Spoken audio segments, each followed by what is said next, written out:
والصلاة والسلام على رسول الله صلى الله عليه وسلم لله تعالى. I praise Allah, I glorify Him, and I thank Him, and I ask Allah Ta'ala to raise the rank of our beloved Prophet Muhammad sallallahu alayhi wa sallam, and to protect his Muslim nation. وأشهد أن لا إله إلا الله وحده لا شريك له وأشهد أن محمدا عبده ورسوله. I testify no one deserves to be worshipped except Allah, and I testify that Muhammad sallallahu alayhi wa sallam is his final prophet and messenger. So because of the audio issues, and we're going to start from chapter 1.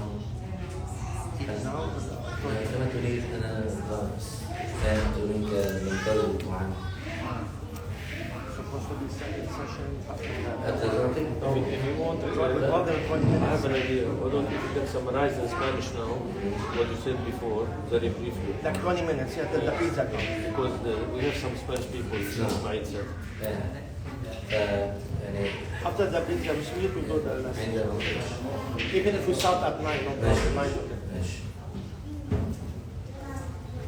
So for now, because we're going to wait for the food, so we're going to mention what we already mentioned in English. We're going to mention in Spanish, as we said, that we're going to do. So inshallah, whoever has the copy of the summary in Spanish, they can read along. There are some copies there for donation. Whoever wants to get one.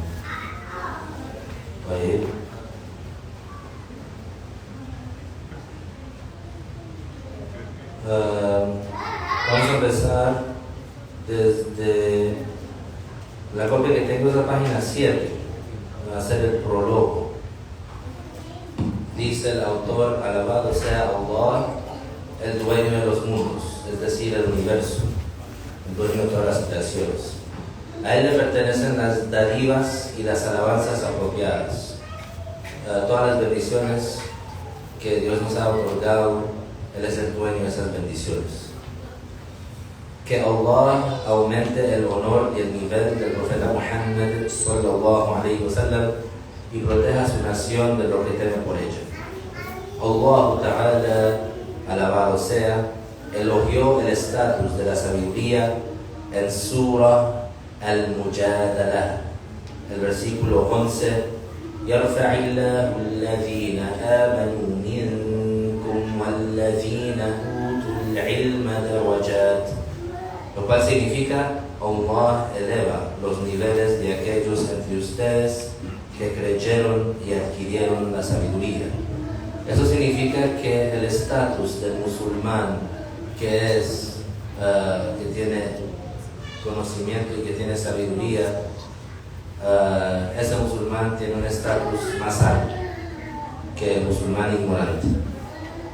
Además, Allah le reveló al profeta Muhammad sallallahu alayhi wa sallam elogiar el estatus de la sabiduría, sus maestros y estudiantes, porque por el conocimiento islámico, o pues por el valor y el estatus del conocimiento islámico, la persona que lo adquiere, lo absorbe, la persona que lo enseña y las personas que trabajan en eso también son elevados. Ibn Majah relató que el profeta sallallahu alayhi wa sallam dijo: oh Abu Dhar, si tú aprendes un versículo del Corán, será más recompensable para ti que si rezas 100 rak'ahs de los rezos opcionales. Y si vas y aprendes un capítulo de la sabiduría, será más recompensable para ti que si rezas 1000 rak'ahs de los rezos opcionales. El rak'ah es una unidad del rezo.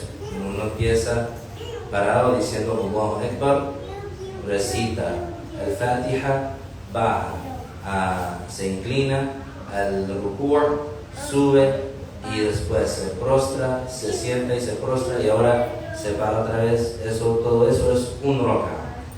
Entonces el profeta sallallahu alayhi wa sallam nos está demostrando que la persona que aprende un capítulo del conocimiento islámico, de la sabiduría islámica, que recibe una recompensa similar a rezar 1000 rocas opcionales perfectas, con el temor de Dios perfecto y con la concentración en el rezo perfecto y con las acciones del rezo perfectas. La recompensa que el musulmán recibe por rezar 1000 de esas rocas lo recibe el musulmán si adquiere y aprende un capítulo de la sabiduría islámica. Y eso nos demuestra el gran valor y el gran rango de esa sabiduría. Al-Bukhari relató que el profeta sallallahu alayhi wa sallam dijo: cuando el hijo musulmán de Adam muere, las recompensas de sus hechos cesan con la excepción de 3: una caridad que resulta en un beneficio continuo, una sabiduría que beneficia a otros y un descendiente piadoso que le suplica a Allah por él. Entonces aquí también se puede ver el valor y el beneficio del conocimiento islámico, porque uno de nosotros, el musulmán, si él enseña una información beneficiosa a otro musulmán y ese musulmán durante toda su vida aplica esa información, entonces ese musulmán que le enseñó, él recibe una recompensa similar cada vez que ese musulmán aplica esa información. Entonces, si le enseñamos a un musulmán cómo hacer el vudú, entonces cada vez que ese musulmán hace vudú durante toda su vida, el musulmán que le enseñó cómo hacer el vudú recibe una recompensa similar. Y si ese musulmán que le enseñamos cómo hacer el vudú, si él le enseña a 10 otras personas musulmanes o a 100 musulmanes, cada vez que uno de ellos aplica esa información que fue resultado de nosotros enseñarle a esa persona, también recibimos una recompensa similar.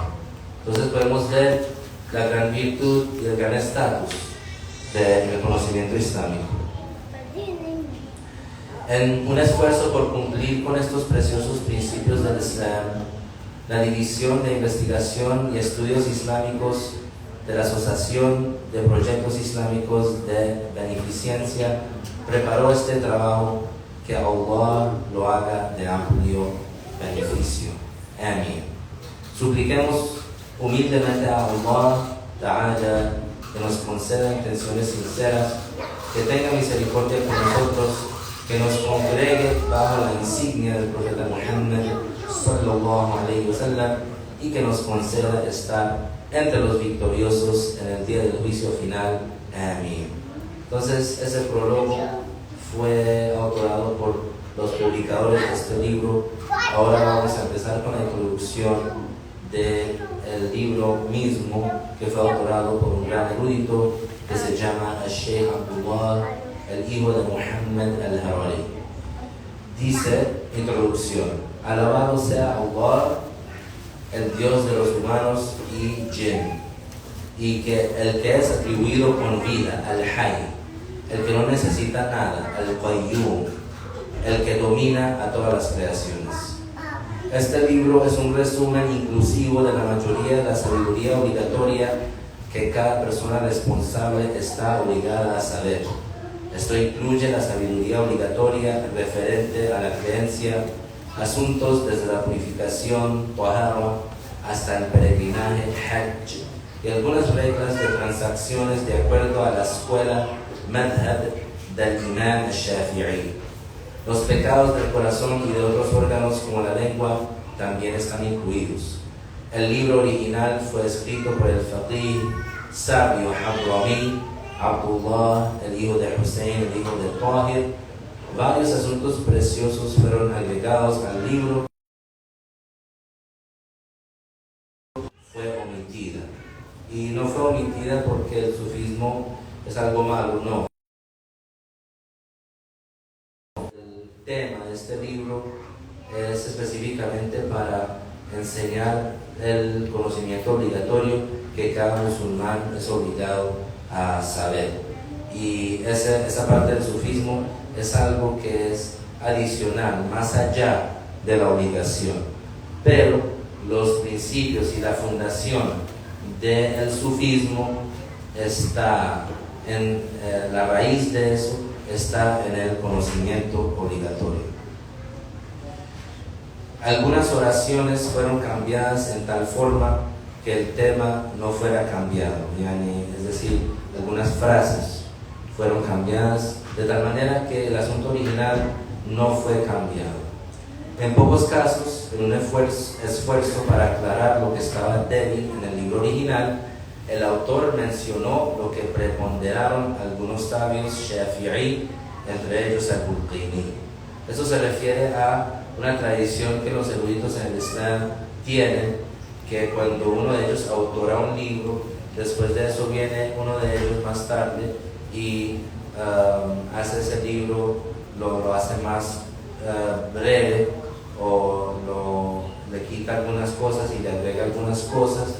En este caso, el autor de este libro, que es el resumen de ese otro libro, él reemplazó algunas de los algunos de los juzgamientos que fueron originalmente mencionados en el libro original, que son considerados débiles en la escuela de ley de Shafi'i. Entonces lo reemplazó con lo que es fuerte.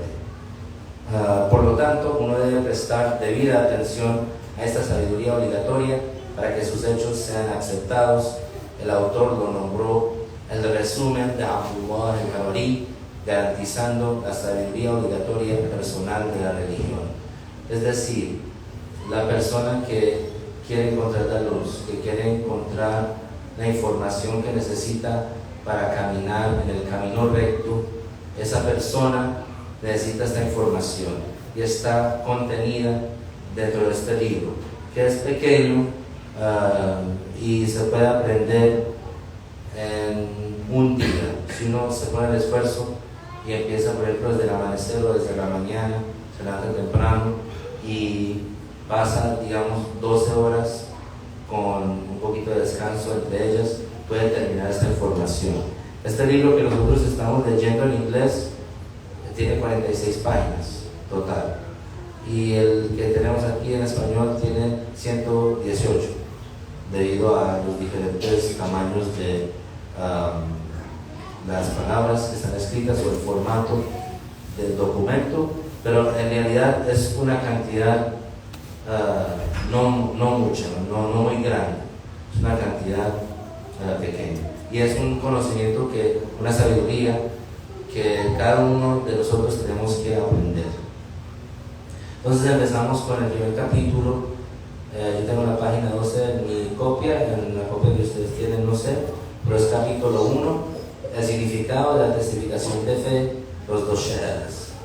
Es obligación de todas las personas responsables abrazar la religión del Islam, permanecer firme a ella y cumplir con lo que es su obligación en sus reglas. Esto significa que cada persona responsable tiene que ser musulmana, permanecer musulmana y seguir las reglas del Islam. Entre lo que debes saber, creer y decir inmediatamente si uno fuera un blasfemador es la testificación de fe, cual es: yo testifico que nadie es Dios excepto Allah, y yo testifico que Muhammad sallallahu alaihi wasallam es el mensajero de Allah. En el rezo, el musulmán tiene que decir la testificación de fe en árabe, diciendo: Ashhadu an la ilaha illallah wa ashhadu anna Muhammadan Rasulullah sallallahu alaihi wasallam. Entonces, cuando hay una persona que es responsable, es decir, sana de mente, pubescente y ha recibido el mensaje básico del Islam, si esa persona llega a ser responsable, pero todavía no es musulmán, entonces tiene que convertirse al Islam inmediatamente, diciendo los dos shahadas mientras creyendo en ellos.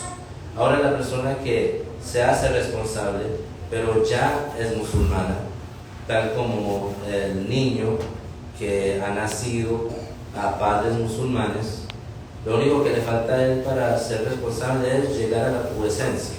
Entonces, porque él ya es sano de mente y él ya recibió el mensaje básico del Islam, lo único que le queda es envejecer o llegar a ser pubescente. Entonces, cuando llega a ser pubescente ahora es responsable, pero él ya es juzgado como musulmán porque nació a padres musulmanes. Entonces, él no tiene que decir el shahada para entrar en el Islam, porque él ya está en el Islam. Lo que él tiene que hacer es decir el shahada cada vez que hace el rezo. Entonces, en el rezo, una parte del rezo es cuando el musulmán dice التحيات لله سلام عليك أيها النبي ورحمة الله وبركاته, y una parte de eso al final dice el shahada. Entonces ese musulmán, para que su rezo sea válido, tiene que decir el shahada en cada rezo para que sea válido. So now we're going to continue from where we left off, the meaning of Ashhadu an la ilaha illallah, because the first part of the testification of faith. So if you have a copy, a hard copy of the book, we're on page 15, and the copy of the book that I have is the second edition, published, I think it's 1442, if I'm not mistaken. It's the second edition, and if you don't have that cover, if you don't have that edition, just you know what it is. It's the paragraph that starts with the meaning of. So the meaning of Ashhadu an la ilaha illallah, and in parentheses it says, I testify that no one is God except Allah, is I know, I believe in my heart, and I declare with my tongue that nothing is worshipped rightfully except Allah. So that term, I testify, it contains the meaning of I know, I believe, and I declare. So what's the difference, or what's the meaning of that? I know, meaning this is something that for me is confirmed. And meaning this information for me is confirmed. I believe, it means that I am pleased with that information. So for example, I know that Prophet Muhammad sallallahu alayhi wasallam is a prophet, and I accept that. I am pleased with that. And I declare with my tongue is obvious, and you're saying with your tongue that nothing is worshipped rightfully except Allah. Yani, no one deserves the ultimate humbleness and submission except Allah Ta'ala, who is Al-Wahid. So these now are names. These now are names of Allah that are narrated and that are mentioned in the religion. And so we're just saying that the one who we worship, and he has these names. So Al-Wahid, one, and it means the one who no one is God except him. Yani the only one who has no beginning, the only one who has the power to create. Al-Ahad, indivisible, meaning he is not a body composed of parts. Al-Awwal, Al-Qadim, means without a beginning, eternal. Al-Hayy, alive, which means the one who his life is unlike our life. Al-Qayyum, Ad-Da'im, everlasting, which means that his existence does not come to an end, and non-existence does not apply to him. Al-Khaliq, the creator, which means the one who brings from non-existence into existence. Al-Raziq, the sustainer, which means the one who makes the sustenance reach his creations. Al-Alim, the omniscient, which means the all-knowing, the one who knows everything without exception. Al-Qadir, the omnipotent, which means the one who has perfect power over all the mental possibilities. The one who does whatever he wills. Whatever Allah willed to be shall be, and whatever Allah did not will to be shall not be. The one without whom no sin is avoided and no obedience is fulfilled. The one who is attributed with all proper perfection and is clear of all imperfection. So here, as you see, the author, he is mentioning these attributes of perfection that we attribute to Allah Ta'ala. That Allah Ta'ala, He is the one who wills for everything to occur in this world.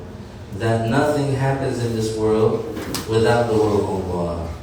And Allah Ta'ala, He is the one who, when we obey, it's because He gave us the ability. And Allah Ta'ala gave us the strength to fulfill the obligations. And when we avoid sin, it's because Allah Ta'ala protected us from the sin. So that's the meaning of La hawla wa la quwwata illa billah.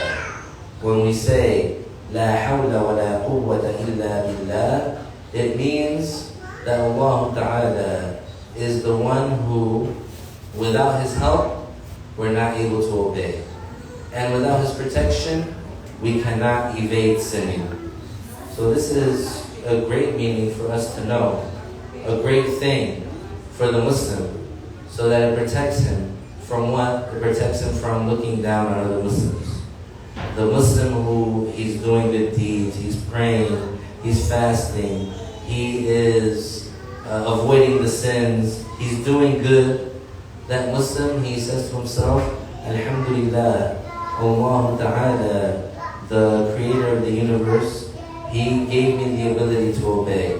Allah Ta'ala, the one who created me and the one who made these obligations an obligation upon me, He gave me the ability to obey. He gave me the strength to obey. And Allah Ta'ala, the creator of the universe, the one who created me and my desires and my body parts and the world around me, He protected me from sinning.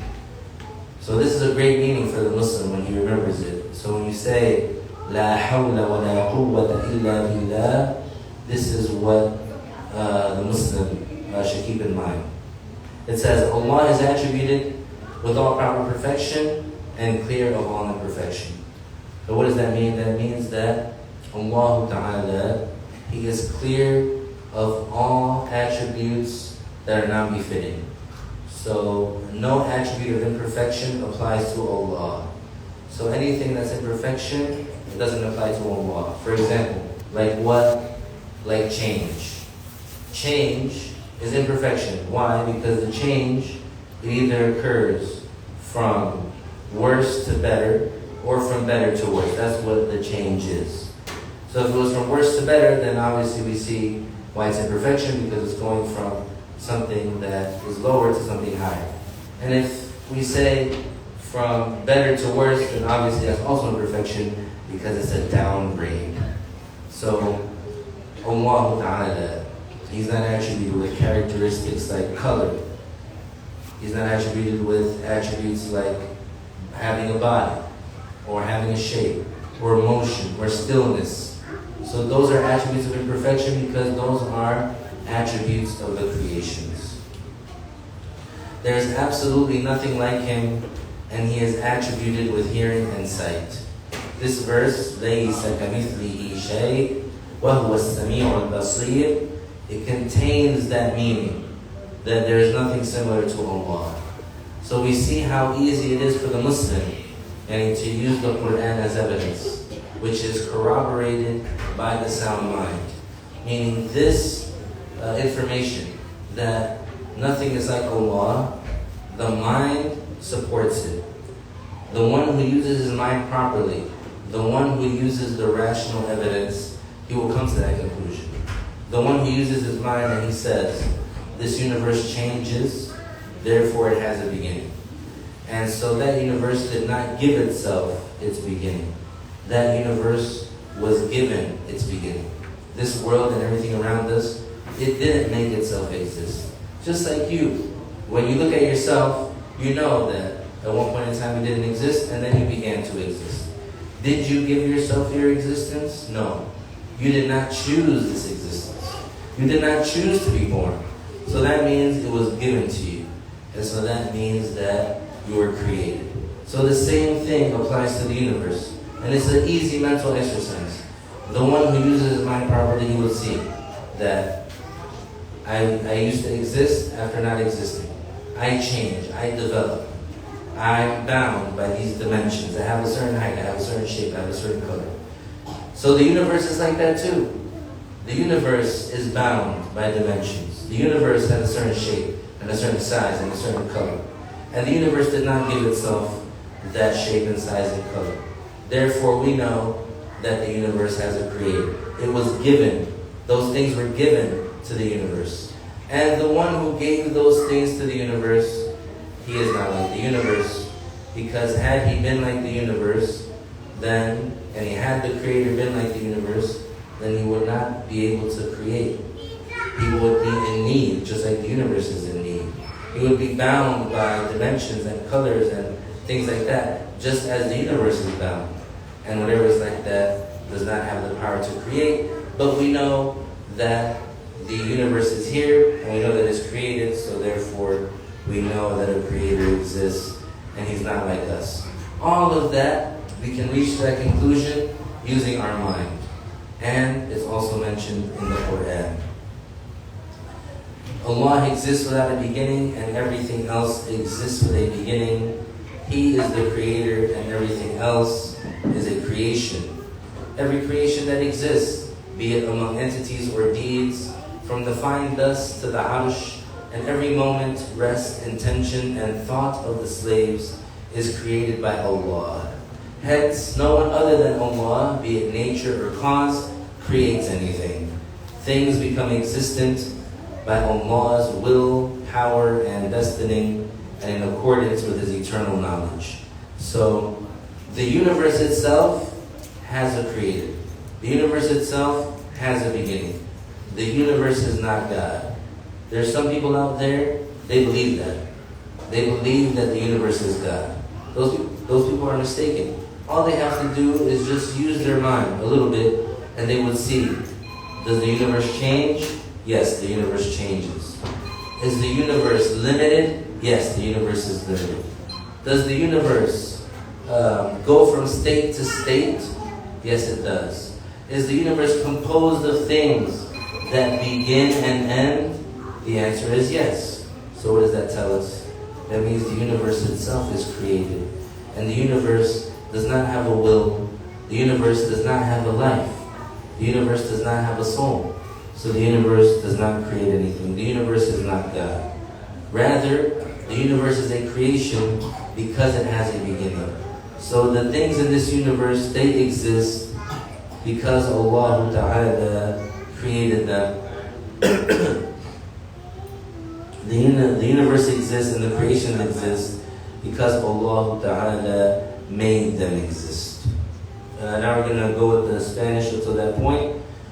El significado de Ashhadu an la ilaha illallah es yo sé, creo y declaro que nada merece ser adorado excepto Allah. Entonces eso es el significado de Ashhadu an la ilaha illallah. Cuando decimos Ashhadu, significa yo testifico. Y yo testifico tiene o contiene el significado de yo sé, creo y declaro. Cuando decimos yo sé, significa que esa información para nosotros está confirmada. Cuando decimos yo creo, significa que yo acepto esa información, que mi corazón está complacido con lo que yo sé. Es decir, yo sé que el profeta Muhammad sallallahu alaihi wasallam es un profeta, ha sido confirmado para mí, y yo acepto eso. Yo estoy complacido con eso. Eso significa yo creo. Cuando decimos que nosotros creemos. ¿Por qué hacemos esa distinción? ¿Por qué hacemos esa diferencia?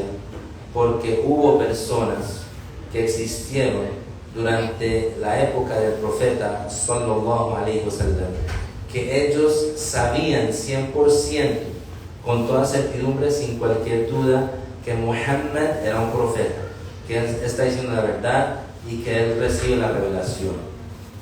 Pero porque ellos estaban celosos, porque ellos tenían envidia, porque ellos no querían someterse a eso lo que ellos sabían, ellos lo rechazaron. Entonces ellos sabían que era un profeta, pero no lo aceptaron. Sabían que él recibía revelación, pero ellos, sus corazones no estaban complacidos con eso. Y eso significa que ellos no creen, que ellos no tienen la creencia en él. Aunque ellos sepan que el profeta sí recibió la revelación, pero porque sus corazones no están complacidos con eso, significa que no creen. Para nosotros el musulmán sabemos y creemos.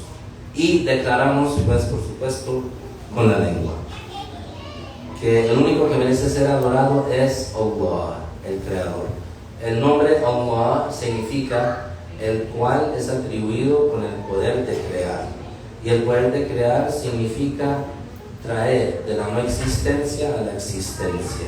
Y nadie tiene ese poder excepto Allah Ta'ala. Ahora el autor empieza a mencionar ciertos nombres de Allah que son mencionados en el Corán y en el Hadith, y esos nombres son, por supuesto, tienen significados, y vamos a mencionar los significados.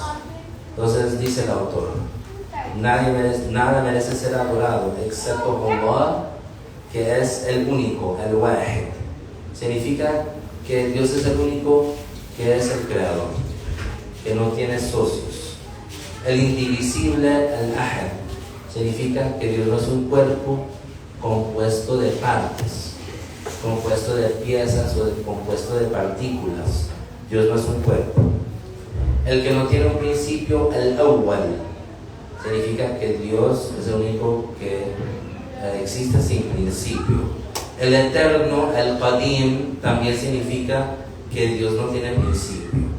El vivo, el hay, significa el que es atribuido con una vida que no es como nuestra vida. El que no necesita nada, el qayyum, significa que Dios no necesita ninguna de sus creaciones. El perpetuo, el daim, significa el que nunca se aniquila, el que nunca termina su existencia.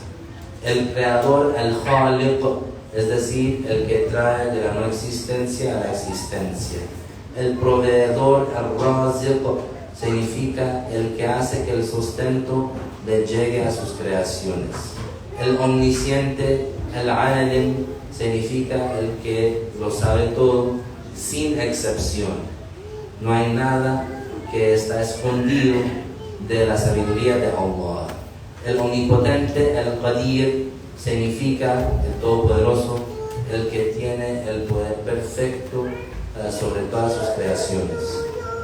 El que hace todo lo que es su voluntad, esto es, todo lo que sea la voluntad de Allah, que sea, será, y todo lo que no sea la voluntad de Allah, que sea, no será. Entonces lo único que ocurre en este universo es lo que fue la voluntad de Allah. Y nunca ocurrirá algo que no fue la voluntad de Allah que ocurriera. Nadie puede evitar pecar excepto con la protección de Allah. Y nadie tiene la habilidad para obedecer excepto con la ayuda de Allah. A Allah se le atribuye toda la perfección apropiada y es libre de toda imperfección. No hay absolutamente nada como Él, y Él tiene los atributos de oír y ver. Allah existe sin un principio y todo lo demás es creación. Cada creación que existe, sea entidad o hecho, desde el polvo más fino hasta el arsh, y cada movimiento, descanso, intención y pensamiento de los esclavos es creado por Allah. Eso es algo muy básico, muy fundamental de la creencia islámica, que solamente hay un creador. Dios es el único creador, nadie más y nada más tiene el poder de crear. Nosotros no creamos nuestras acciones, las creaciones no crean sus acciones, solamente nosotros. Allah existe sin un principio y todo lo demás existe con un principio. Él es el creador y todo lo demás es creación. Cada creación que existe, sea entidad o hecho, desde el polvo más fino hasta el arsh, y cada movimiento, descanso, intención y pensamiento de los esclavos es creado por Allah. Por lo tanto, nadie más que Allah sea naturaleza o causa, crea algo. Las cosas llegan a ser existentes por la voluntad, omnipotencia y destinación de Allah, de acuerdo con su eterna omnisciencia, como es mencionado en el Corán. Es decir, cuando vemos que hay una creación que es una causa y normalmente ocurre su resultado, nosotros no decimos que esa creación es el creador de su resultado. Vamos a tomar un ejemplo. El cuchillo o algo que tiene un filo muy afiliado. El cuchillo, cuando corta, eso es el resultado del cuchillo que corta. Pero el cuchillo no es el creador del estado de estar cortado.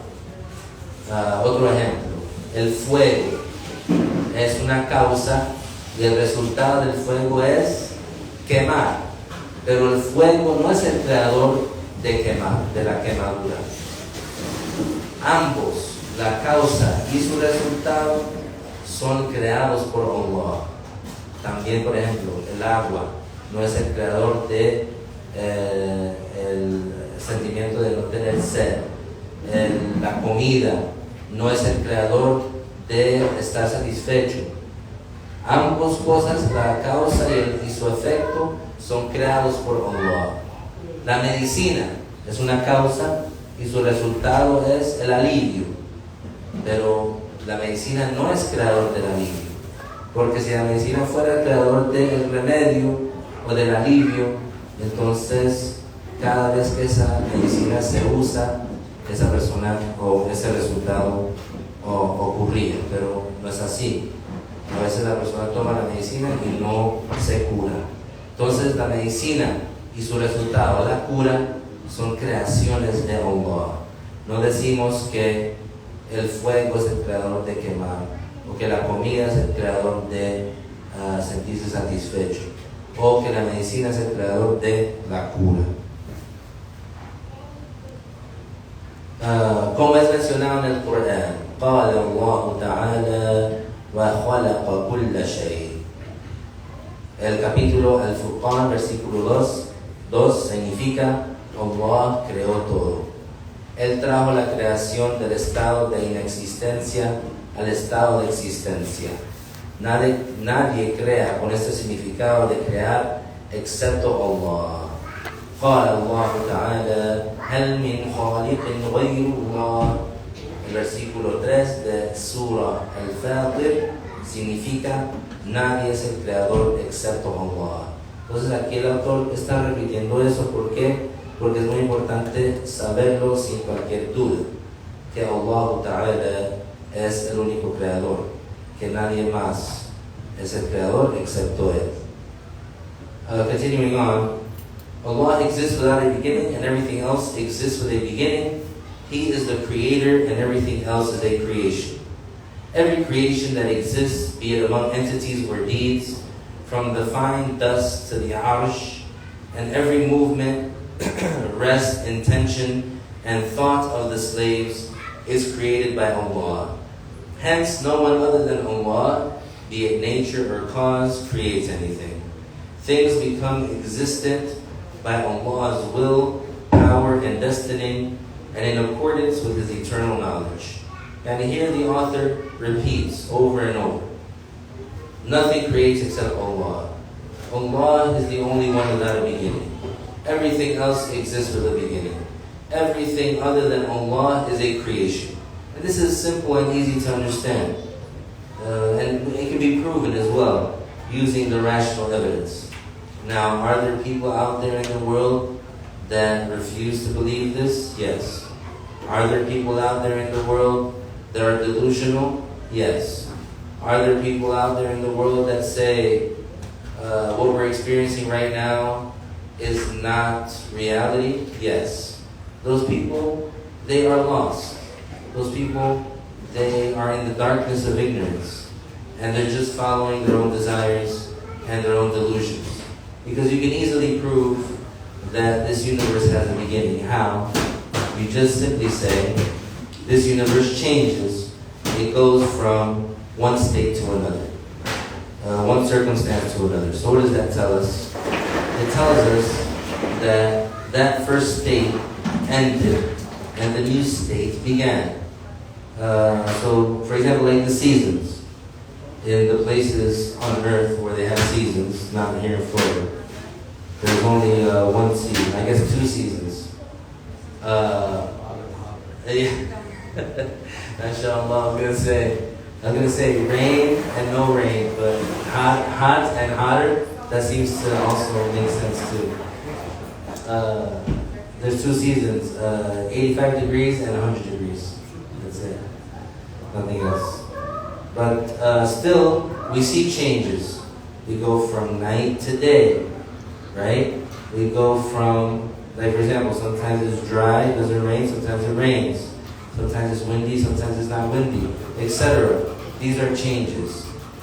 So in order for one thing to exist, the other one would have to end.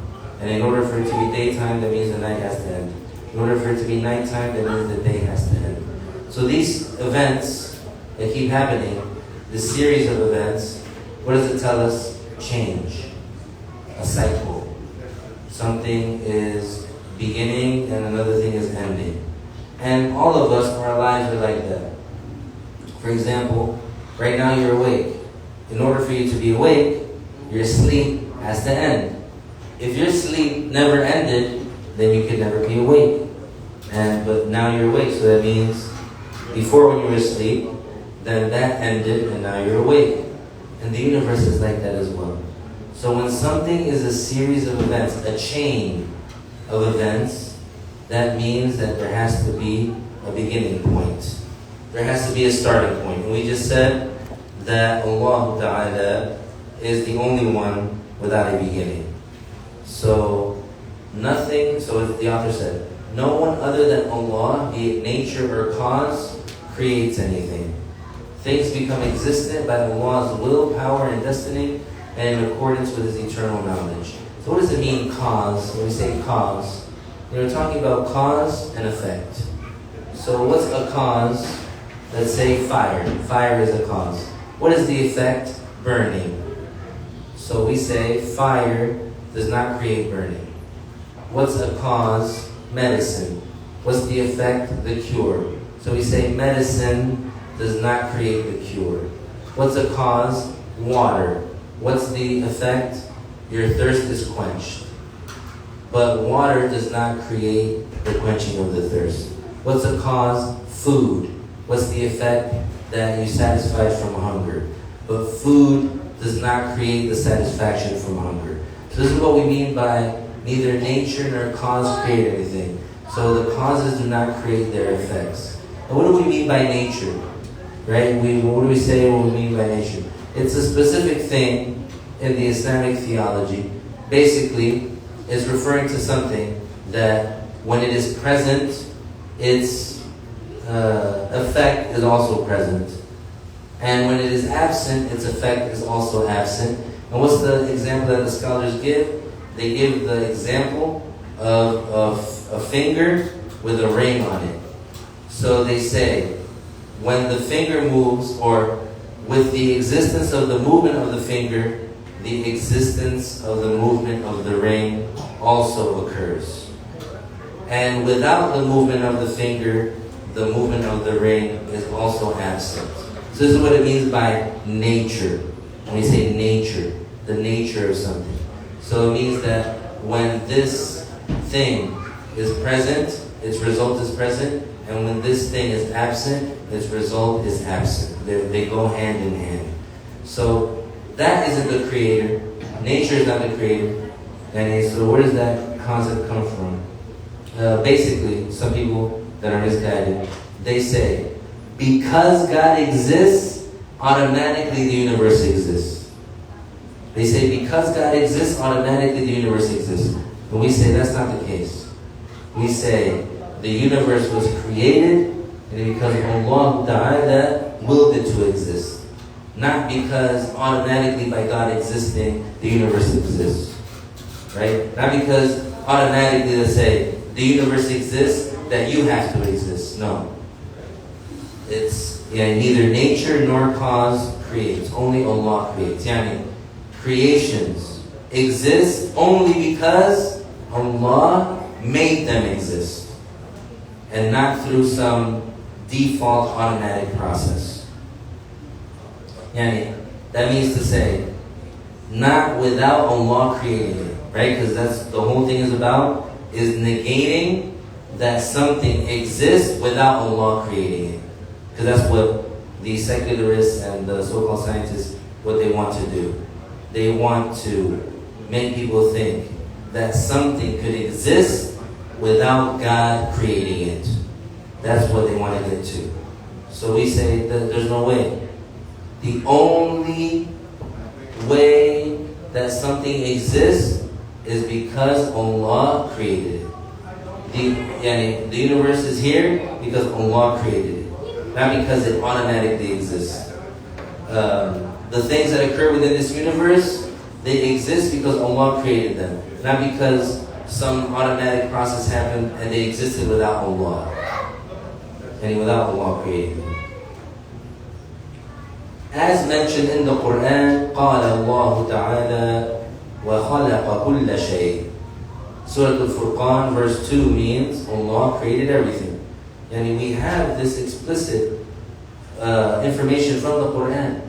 And the Quran was not silent about it. The Quran explicitly addressed this matter in various places, in various chapters, explicitly. It's not vague, mysterious speech that we have to try and piece it together and use clues to figure out what it means. No, explicitly. Allah created everything.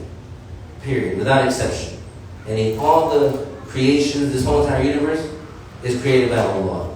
Good and evil, ugly and beautiful, all dualities are created by Allah.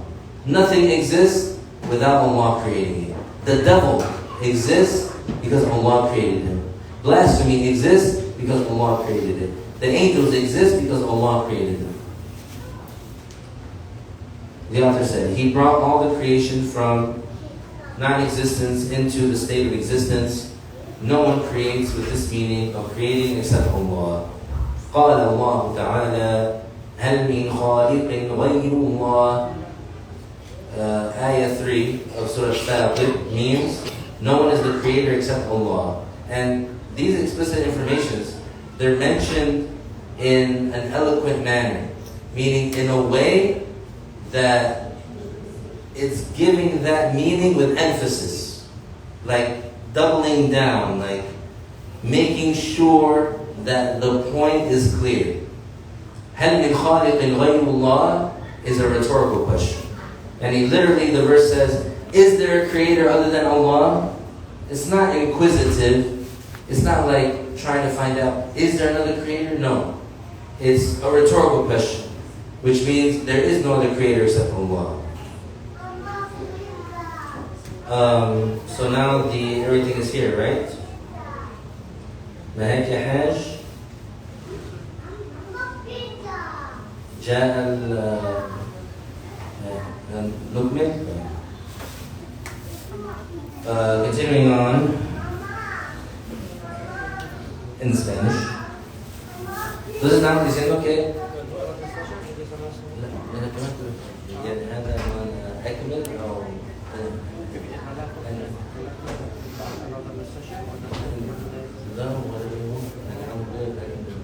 Spanish just like one paragraph. like 5 minutes? Yeah. Okay, yeah, we'll stop. And then after that. After that, we do another show. Entonces dijimos que Allah Ta'ala es el único creador y mencionamos los versículos del Corán. Ahora el autor va a mencionar un dicho de un erudito, de un sabio en el Islam, que él autoró en su libro con palabras explícitas para demostrar que Dios es el creador de todo. Él dijo, Al-Nasafi dijo que si una persona golpeó un vidrio con una piedra y lo rompió, entonces los actos de golpear y romper y el estado de rotura fueron creados por Allah. El esclavo solo adquiere el acto. Allah es el único que crea. قال الله تعالى لها ما كسبت وعليها ما اكتسبت. El versículo 286 del capítulo Al-Baqarah significa: cada individuo será recompensado por Allah por los actos buenos que adquirió y será responsable por los pecados que cometió. Entonces, lo que estamos diciendo aquí, el autor está poniendo énfasis que todo lo que existe en este universo es creado por Allah y que nuestras acciones del ser humano son creadas por Allah y que las cosas que nosotros hacemos y los resultados de esas acciones son creadas por Allah. Entonces aquí el autor dijo: si una persona golpeó un vidrio con una piedra y lo rompió, entonces esa persona misma es creada por Allah. La piedra usada para golpear el vidrio es creada por Allah. La mano que fue usada para tirar la piedra fue creada por Allah. El conocimiento de tirar fue creado por Allah. El vidrio mismo fue creado por Allah. El movimiento de la piedra sobre el aire fue creado por Allah. El golpe y la rotura del vidrio fueron creados por Allah. Todo esto fue creado por Allah. Ahora, el ser humano mismo, que usó su propia mano con su voluntad para tirar la piedra y para romper el vidrio, ese individual, aunque él no fue el creador de su acción, pero porque él hizo esa acción con su voluntad, él va a ser juzgado por eso. Él va a ser responsable por eso en el día del juicio. Va a ser preguntado por qué hizo eso. Si fue algo malo, recibe la amenaza de castigo. Si fue algo bueno, recibe recompensa. And Allah Ta'ala knows best. We'll take a short break for the food and the dessert, and then we'll pray also Isha, and then inshallah we'll do a little bit more before we finally end for today's session. Are there any questions about anything that we mentioned? طيب نهلل لا إله إلا الله اللهم صل على سيدنا محمد وعلى آله وصحبه وسلم رب اغفر لي وللمؤمنين والمؤمنات وبارك الله فيكم. السلام عليكم.